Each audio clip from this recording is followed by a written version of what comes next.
أعوذ بالله من الشيطان الرجيم بسم الله الرحمن الرحيم رب اشرح لي صدري ويسر لي أمري واحلل عقدة من لساني يفقه قولي اللهم أعني على ذكرك وشكرك وحسن عبادتك اللهم لا سهل إلا ما جعلته سهلا وأنت تجعل الحزن إذا شئت سهلا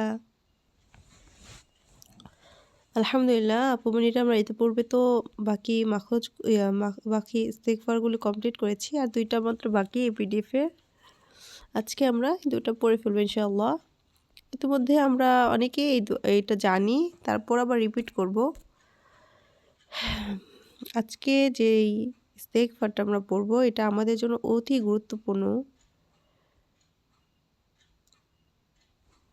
এটা কিন্তু আমরা মোনাজাতে অনেক সময় পড়ি। তো এটা কিন্তু সুন্দর একটি ইস্তেগফার আমাদের সবার জন্য। আলহামদুলিল্লাহ গুছিয়ে কথাগুলো লেখা দেখেন কত সুন্দরভাবে। আলহামদুলিল্লাহ রব্বানা যালামনা আনফুসানা ওয়া ইল্লাম তাগফির লানা ওয়া তারহামনা লানাকুনান এটা হবে লানাকুনান্না মিনাল খাসিরিন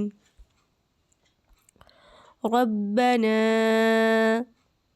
যালামনা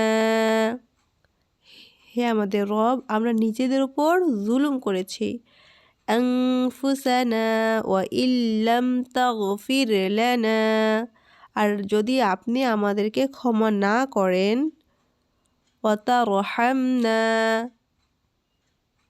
এবং আমাদেরকে দয়া না করেন লানাকুনান্না মিনাল খাসিরিন তবে অবশ্যই আমরা ক্ষতিগ্রস্তদের অন্তর্ভুক্ত হব। কত সুন্দর দোয়া আমাদের জন্য। সূরা আল আরাফের 23 নম্বর আয়াতে এটা উল্লেখ আছে। তাহলে এটা আমরা বারবার করে যদি আল্লাহ সুবহানাহু ওয়া তাআলার কাছে পড়ি, আল্লাহ অবশ্যই আমাদেরকে রহম করবেন। আমরা সত্যিই তো নিজেদের উপর অনেক জুলুম করে ফেলেছি, তাই না? অতীতে কত গুনাহ হয়ে গেছে আমাদের জানা অজানা।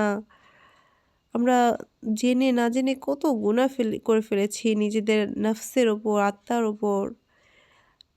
আর যদি আল্লাহ সুবহানাহু ওয়া তাআলা আমাদেরকে ক্ষমা না করেন, কে আমাদেরকে দয়া করবে? কে আমাদেরকে ক্ষমা করবে? তাহলে তো অবশ্যই আমরা ক্ষতিগ্রস্তদের অন্তর্ভুক্ত হব, তাই না? আল্লাহ সুবহানাহু ওয়া তাআলা যদি আমাদেরকে জান্নাতে না নেয়, রহমত না করেন, যদি ক্ষমা না করেন, আমাদেরকে তো জাহান্নামে ফেলে দেওয়া হবে। আল্লাহুম্মা গফিরলি আল্লাহুম্মা আযিনি মিনান নার। আল্লাহ সুবহানাহু ওয়া তাআলা আমাদের সবাইকে ক্ষমা করুন। আল্লাহুম্মা আমিন।